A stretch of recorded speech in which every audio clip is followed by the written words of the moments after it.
Welcome to my channel, KnowGenix.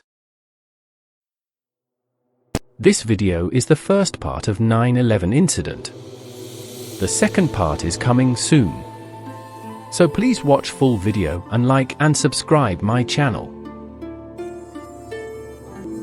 September 11th attacks, also called 9/11 attacks, series of airline hijackings and suicide attacks committed in 2001 by 19 militants associated with the Islamic extremist group Al-Qaeda against targets in the United States, the deadliest terrorist attacks on American soil in U.S. history. The attacks against New York City and Washington, D.C., caused extensive death and destruction and triggered an enormous U.S. effort to combat terrorism. Some 2,750 people were killed in New York, 184 at the Pentagon, and 40 in Pennsylvania, where one of the hijacked planes crashed into the ground after the passengers attempted to retake the plane. All 19 terrorists died, see researchers note, September 11th attacks. Police and fire departments in New York were especially hard hit, hundreds rushed to the scene of the attacks, and more than 400 police officers and firefighters were killed. The September 11th attacks were precipitated in large part because Osama bin Laden, the leader of the militant Islamic organization Al-Qaeda, held naive beliefs about the United States in the run-up to the attacks. Abu Walid al-Mosri, an Egyptian who was a bin Laden associate in Afghanistan in the 1980s and 90s, explained that, in the years prior to the attacks, bin Laden became increasingly convinced that America was weak.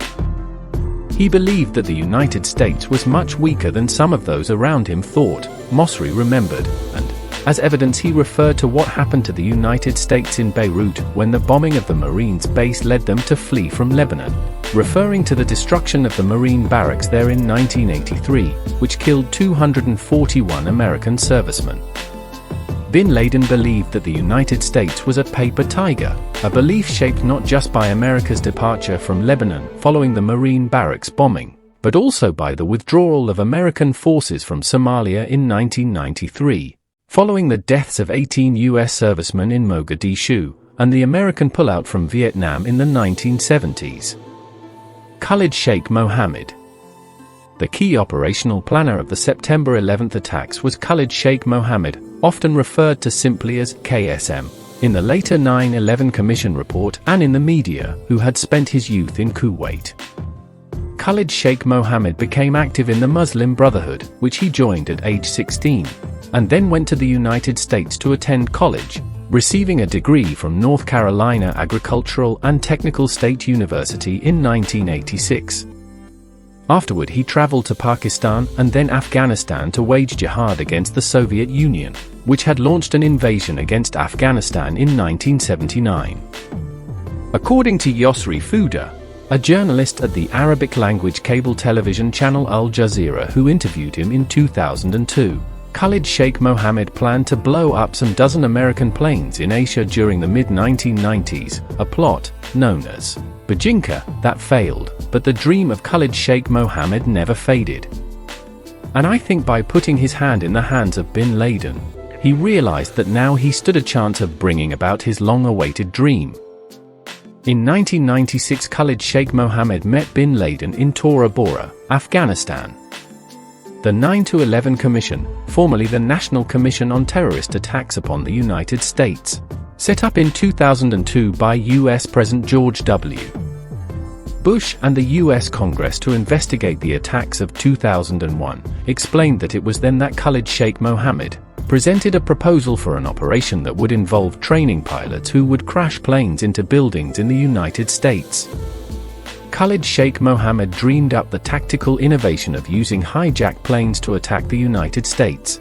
Al-Qaeda provided the personnel, money, and logistical support to execute the operation, and bin Laden wove the attacks on New York and Washington into a larger strategic framework of attacking the Tifar enemy, the United States, in order to bring about regime change across the Middle East.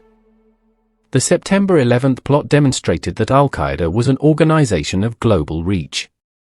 The plot played out across the globe with planning meetings in Malaysia, operatives taking flight lessons in the United States, coordination by plot leaders based in Hamburg, Germany, money transfers from Dubai, and recruitment of suicide operatives from countries around the Middle East, all activities that were ultimately overseen by Al-Qaeda's leaders in Afghanistan. Mohammed Atta. Hear about Mohammed Atta, the lead perpetrator behind the September 11th attacks of 2001, and Sebastian Gorky, a German banker and one of the victims killed in the World Trade Center, New York. Hear about Mohammed Atta, the lead perpetrator behind the September 11th attacks of 2001, and Sebastian Gorky, a German banker and one of the victims killed in the World Trade Center, New York. See all videos for this article. Key parts of the September 11th plot took shape in Hamburg. 4 of the key pilots and planners in the Hamburg cell who would take operational control of the September 11th attacks, including the lead hijacker Mohammed Atta, had a chance meeting on a train in Germany in 1999 with an Islamist militant, who struck up a conversation with them about fighting jihad in the Russian Republic of Chechnya. The militant put the Hamburg cell in touch with an Al-Qaeda operative living in Germany, who explained that it was difficult to get to Chechnya at that time because many travelers were being detained in Georgia. He recommended they go to Afghanistan instead. Although Afghanistan was critical to the rise of Al-Qaeda, it was the experience that some of the plotters acquired in the West that made them simultaneously more zealous and better equipped to carry out the attacks. 3 of the 4 plotters who would pilot the hijacked planes on September 11th and one of the key planners, Ramzi Binalshub, became more radical while living in Hamburg. Some combination of perceived or real discrimination, alienation, and homesickness seems to have turned them all in a more militant direction. Increasingly cutting themselves off from the outside world, they gradually radicalized each other, and eventually the friends decided to wage battle in bin Laden's global jihad, setting off for Afghanistan in 1999 in search of Al-Qaeda. Atta and the other members of the Hamburg group arrived in Afghanistan in 1999 right at the moment that the September 11th plot was beginning to take shape. Bin Laden and his military commander Mohammed Atef realized that Atta and his fellow Western-educated jihadists were far better suited to lead the attacks on Washington and New York than the men they had already recruited, leading bin Laden to appoint Atta to head the operation. The hijackers, most of whom were from Saudi Arabia, established themselves in the United States, many well in advance of the attacks. They traveled in small groups, and some of them received commercial flight training. Throughout his stay in the United States, Atta kept Binalshub updated on the plot's progress via email.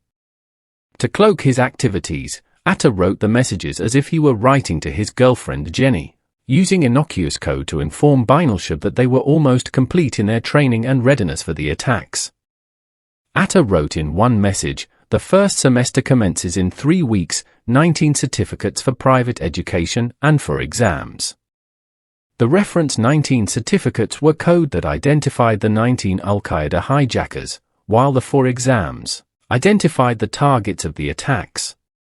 In the early morning of August 29, 2001, Atta called Binalshub and said he had a riddle that he was trying to solve: 2 sticks, a dash, and a cake with a stick down. What is it? After considering the question, Binalshub realized that Atta was telling him that the attacks would occur in 2 weeks, the 2 sticks being the number 11 and the cake with a stick down a 9. Putting it together, it meant that the attacks would occur on the 11th of September, or the 11th of September. In most countries the day precedes the month in numeric dates, but in the United States the month precedes the day, hence, it was 9 to 11 in the United States. On September 5 Binalshub left Germany for Pakistan. Once there he sent a messenger to Afghanistan to inform bin Laden about both the day of the attack and its scope. On September 11, 2001, groups of attackers boarded for domestic aircraft at 3 East Coast airports, and soon after takeoff they disabled the crews, some of whom may have been stabbed with box cutters the hijackers were secreting. The hijackers then took control of the aircraft, all large and bound for the West Coast with full loads of fuel. At 8:46 a.m. the first plane, American Airlines Flight 11, which had originated from Boston, was piloted into the North Tower of the World Trade Center in New York City.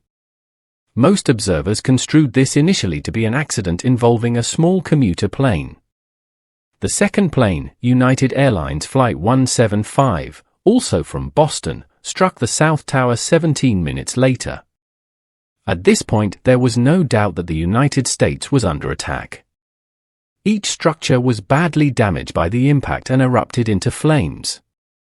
Office workers who were trapped above the points of impact in some cases leapt to their deaths rather than face the infernos now raging inside the towers. The third plane, American Airlines Flight 77, taking off from Dulles Airport near Washington, D.C., struck the southwest side of the Pentagon, just outside the city, at 9:37 a.m., touching off a fire in that section of the structure. Minutes later, the Federal Aviation Authority ordered a nationwide ground stop, and within the next hour, at 10:03 a.m., the fourth aircraft, United Airlines Flight 93 from Newark, New Jersey, crashed near Shanksville in the Pennsylvania countryside after its passengers, informed of events via cellular phone, attempted to overpower their assailants. September 11th attacks. At 9:59 a.m. the World Trade Center's heavily damaged South Tower collapsed, and the North Tower fell 29 minutes later. Clouds of smoke and debris quickly filled the streets of Lower Manhattan. Office workers and residents ran in panic as they tried to outpace the billowing debris clouds. A number of other buildings adjacent to the Twin Towers suffered serious damage, and several subsequently fell. Fires at the World Trade Center site smoldered for more than 3 months. September 11th attacks, rescue operation. Rescue operations began almost immediately as the country and the world sought to come to grips with the enormity of the losses. Nearly 3,000 people had perished, some 2,750 people in New York, 184 at the Pentagon, and 40 in Pennsylvania. All 19 terrorists also died. Included in the total in New York City were more than 400 police officers and firefighters, who lost their lives after rushing to the scene and into the towers. September 11th attacks. On the morning of September 11th, President Bush had been visiting a second-grade classroom in Sarasota, Florida, when he was informed that a plane had flown into the World Trade Center.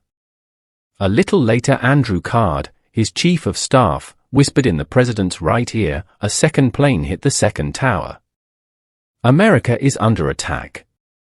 To keep the president out of harm's way, Bush subsequently hopscotched across the country on Air Force One, landing in Washington, D.C., the evening of the attacks. At 8:30 p.m. Bush addressed the nation from the Oval Office in a speech that laid out a key doctrine of his administration's future foreign policy: "We will make no distinction between the terrorists who committed these acts and those who harbor them." George W. Bush at the World Trade Center. On September 14th, Bush visited Ground Zero, the smoking pile of debris of what remained of the World Trade Center and the thousands who had perished there. Standing on top of a wrecked fire truck, Bush grabbed a bullhorn to address the rescue workers working feverishly to find any survivors. When one of the workers said that he could not hear what the president was saying, Bush made one of the most memorable remarks of his presidency. Bush's robust response to the attacks drove his poll ratings from 55% favorable before September 11th to 90% in the days after, the highest ever recorded for a president. Thanks for watching this video.